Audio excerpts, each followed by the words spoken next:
Hi there, ninth graders. This video is the third module for our first week together. And by the end of this video, I'm going to be asking you to show that you can do a few things. The first is I want you to show me that you can define the literary terms fable, allegory, and satire, which we're going to go over in this video. So I encourage you to find a place to jot some notes to self. And you can always pause this video if I'm moving too quickly and you need to jot things down.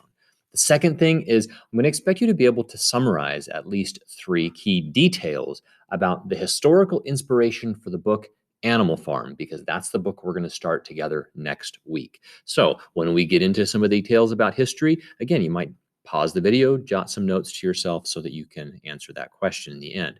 And then last, there is going to be an opportunity for you to share some insights about how power is gained and maintained in society, because that's a key idea that we're gonna start thinking about as we get ready to read Animal Farm. So let's get started. We're going to begin by just getting to know a little bit about the basics of the book Animal Farm.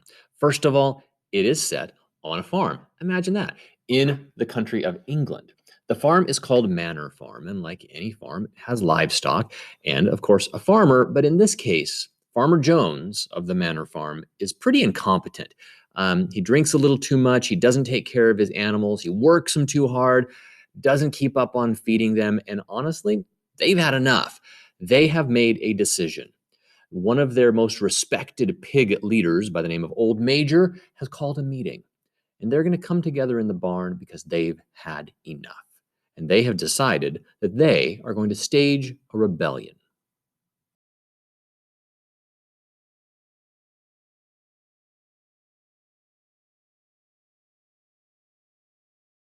So this book that we're reading, Animal Farm, it is not some happy little story about animals on the farm.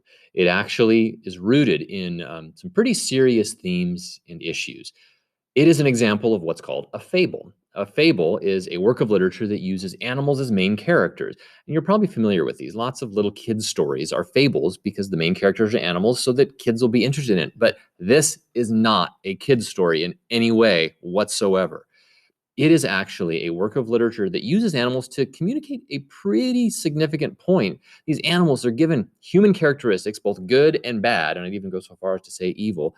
And the point about this is the goal of a fable is always to teach a lesson or a moral to the audience. So if you think about those little kid stories that had animal characters, it was usually to teach some silly lesson about everybody should get along or stuff like that. Animal Farm has animal characters that also teaches a lesson through its story, but it's not as simple as sharing is caring. It's something much more complex than that. Even though we're talking about a story that has animal characters, it doesn't represent animals per se, at least not animals in the way we think of them. In 1917, a revolution took place. This is reality. This is history. This is not a story. We're talking about real history of our world. We're not necessarily talking about the history of the United States, though. We are talking about the history of what is now Russia, and at the time in 1917 was the Russian Empire. It covered a massive amount of land on our planet, pretty much all of Asia, it seemed like, spanned from Europe all the way over to Alaska, on the northern part of the major continent. A revolution took place in Russia for a very simple reason. Tsar Nicholas II was the leader of Russia at the time. He was living in beautiful palaces, living a life of luxury and comfort, but meanwhile, millions upon millions of hardworking Russian citizens were starving, were experiencing famine, they were experiencing unemployment. They couldn't support themselves or their families. They were struggling, and they kept looking to their czar for help and assistance, but he had no empathy and no care for them whatsoever. And they were growing frustrated. They found a leader in a man by the name of Vladimir Lenin. Lenin rallied the workers because he brought to them a new idea that proved to be very dangerous to the czar himself. And that idea was communism. Now, communism in our culture in America raises some like red flags and alarms, but not very many people actually understand what communism is and the fact that true communism has never existed in a country. So let's take a moment and just make sure we understand what were the ideas that Vladimir Lenin was trying to bring to the people. This idea of communism was developed by an economist and political theorist by the name of Karl Marx, prior to Lenin rising to prominence in Russia. Basically, Marx examined the economy and equality and social classes and how there was a working class and there was a ruling class, and there was always going to be some conflict between them as long as there was battles over control of wealth and power. So communism is this idea that wealth and power should be distributed equally throughout a society in order for a society to have everyone functioning well. True communism means there are no classes. There's no middle class, there's no upper class, there's no poverty, which means there's no hierarchy, which is the rankings in society. It means that there's complete equality in power, in resources, in ownership. And that last part is why true communism has never occurred at a country level. There's never been a true communist nation, because for there to be complete equality in power, a government cannot have power over people. So we sometimes in our culture today hear communism and associate it with different countries, like, for example, China or North Korea, but those countries are not communist countries. They might have communism or socialism in their name, but the reality is true communism has never existed because true equality has never existed. This idea of equality is really appealing to a certain subgroup of society. So if we think about it, in the early 1900s in Russia, people were in poverty, they were struggling, they were starving, and they could see their czar, their king, living a life of luxury. And they saw other members of the upper class, the aristocracy, living comfortable, easy lives. And the idea of everyone being equal was really appealing to them. It helped them envision a better life for themselves. So, in 1917, a revolution took place. Led by Vladimir Lenin, there was an uprising, there were bloody street battles, and in the end, Tsar Nicholas II was ousted from power, and Lenin stepped into his place as the leader of the new Soviet Republic. Things obviously don't go super smoothly in history. So it's way more complex and complicated than this summary I'm providing in this video. But I want to give you just enough information so that we can begin our conversations and examination of Animal Farm. Animal Farm represents a type of literature that's called an allegory. An allegory is a story, a work of literature that can be read on two levels. So on one level, you could pick up Animal Farm and you could read it as a cute little story about animals that overthrow their farmer and take control of the farm. You could read that, because if you pick up that book, nowhere in the book does it talk about Russia, Vladimir Lenin, Stalin, or other figures in history, or Tsar Nicholas II. It only talks about pigs and horses and sheep and a drunk farmer that gets run off. You could read it on that level. Or you could read it on the level of the fact that it is representing the true history of the rise of a totalitarian dictator in 20th century Russia, and how millions of people were manipulated and controlled and even died as the result of chasing that dream of equality and communism. As we move forward thinking about Animal Farm, we want to make sure that we have a solid foundation so that we can compare those two levels. We can't just read it as pigs and cows and sheep if we don't understand some of the historical figures. So we've already met Vladimir Lenin. He was the one that brought the idea of communism, of equality to the people.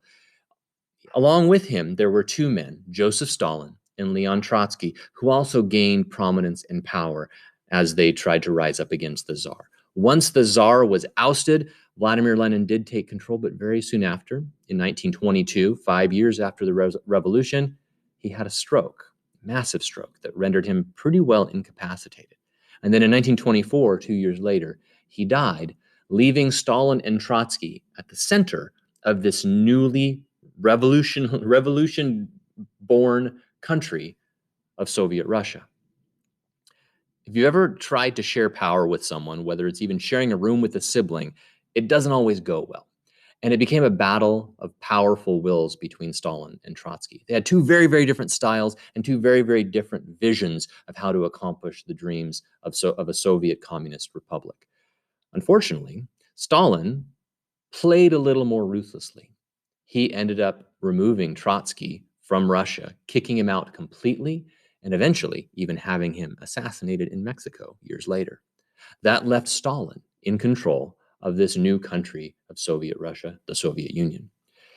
Stalin worked very hard to paint himself as the man who was going to save the working people of Russia. Through a widespread propaganda campaign, he shaped reality by the messages that he provided to the people of Russia in the 1920s and 30s. He painted himself as the man who was securing the future, beloved by children, adored by women, and the kind of man, the man of steel, because that's where his name came from, Stalin, that every man wanted to be. His vision for Russia, for the Soviet Union, was to turn the Soviet Union into an economic superpower in the world. And he turned to the workers of his country and said, all you have to do is work harder. And if you work harder, we will become a superpower in the world. And so the good people of Russia, believing that this was their path to equality that was promised to them in this vision of communism and everyone being equal, and the rich czarist aristocratic people in their palaces would no longer be able to have power over them. Their view that this was their path to equality, they trusted Stalin because Stalin was one of their own. He rose up the ranks with them, and so they went along with his 5-year plan. His first 5-year plan failed. So there was another 5-year plan, and then more economic plans. And while he was convincing the people of the Soviet Union, of Russia, to work harder, the only people whose lives got better were the people that Stalin installed in his government. This reality, this dream that these people in Russia, these good, hardworking people, were chasing, they were hoping to make a better life for themselves and for their families. But they were manipulated. They were taken advantage of, and in many cases, they were killed. The numbers are kind of controversial, and even historical scholars don't agree on the numbers. The smallest number that I've found is 4, and numbers moving all the way up into as high as 62 million. Between 4 million and 62 million people died as the result of Stalin's policies. And what many people don't realize is when we think of things like concentration camps, like what Hitler did to Jews and other populations in Germany, Stalin did the same thing to millions and millions of people, cordoned them into work camps called gulags and forced them into labor. And the numbers are controversial because there are numbers that people can identify that Stalin directly caused their deaths. But if we think about hunger and famine and the poverty that were caused by Stalin's totalitarian dictatorship, his sole control of the country, it gets up into the tens of millions of people who lost their lives because of Stalin. So we think about this, and this is a dark time in history, obviously. And by 1945, George Orwell, the author of our book, was starting to think about what he was observing in history. This was not history so much at this point in his life. It was only barely 25, 30 years since the Russian Revolution had taken place. And Orwell talked about, legend has it, that one of the reasons why he thought up the idea of Animal Farm is one day he saw a young boy driving a horse and buggy, and whipping the horse through the streets of London. And Orwell thought to himself, if that horse only knew how much more powerful he was than the boy, never again would he suffer that boy's whip. Never again would he let that little boy overpower him because of the strength that he had. When Orwell thought about this, it's kind of a metaphor for the people of Russia. Tens of millions of people, if they had only known how powerful they could have been and risen up against Stalin, one man and his government, if they had only known how powerful they were, how might history have been different?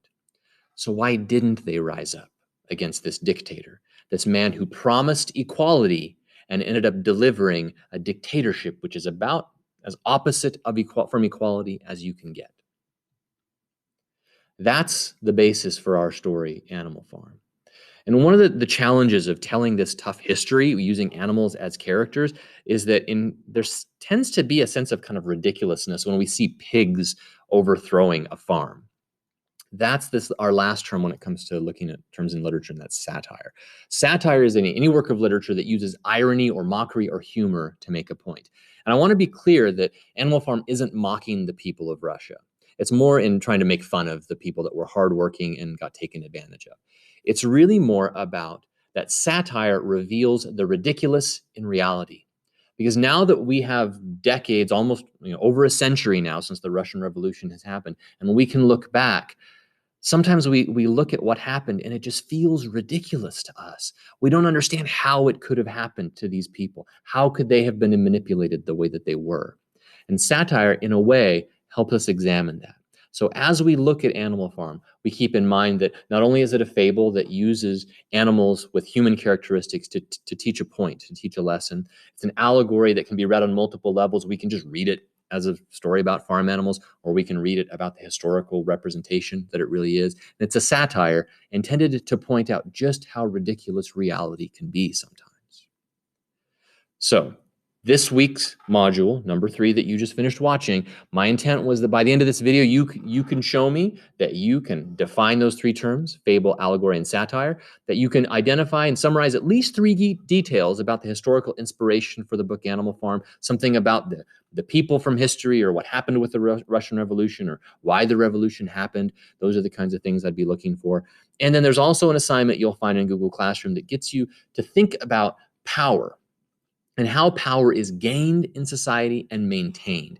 What does that look like? We didn't talk a ton about that in this video. I want to see what you come up with in your own thinking. So if you have any questions about what you need to do for this module, please don't hesitate to send me a Google Classroom message or send me an email, and I'm more than happy to help you sort out what it is you need to do to be successful in this week 1, module number 3.